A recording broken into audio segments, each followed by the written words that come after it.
All right. Welcome to Stacks One YouTube channel. First video. Hit the like button, subscribe, whatever there is.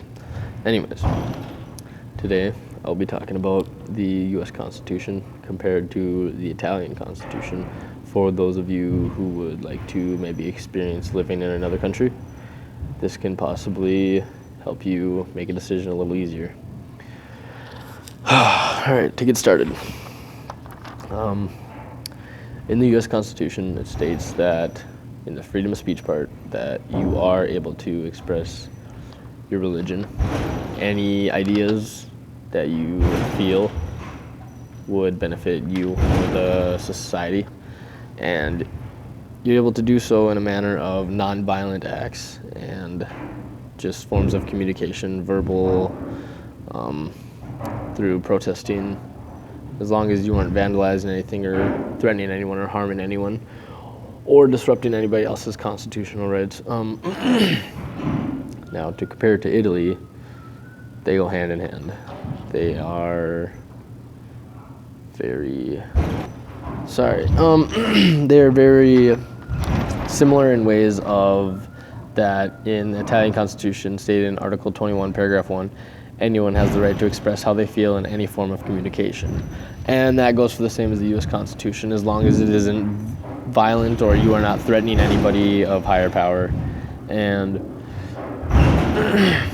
I think that's not exactly always the same, because in the United States, say for example, you, in like the new presidential candidates, if you were to go to a Donald Trump rally and you are African American and you say, I don't like Trump because he's racist, I mean, technically you are stating true facts. You aren't degrading anyone, you aren't putting anyone down, you aren't slandering anyone's name, you are telling the truth. He has made racist comments, and if you're an African American there, I've seen plenty of videos, you are more than likely to be attacked by the people at that rally.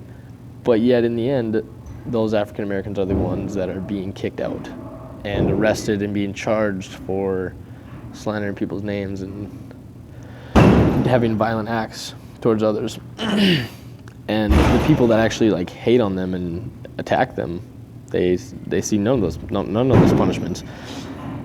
See, the good thing about that in Italy is if everybody sees it as the same. Like if you say you're at a job and you don't like your boss, you can tell your boss that you don't like him.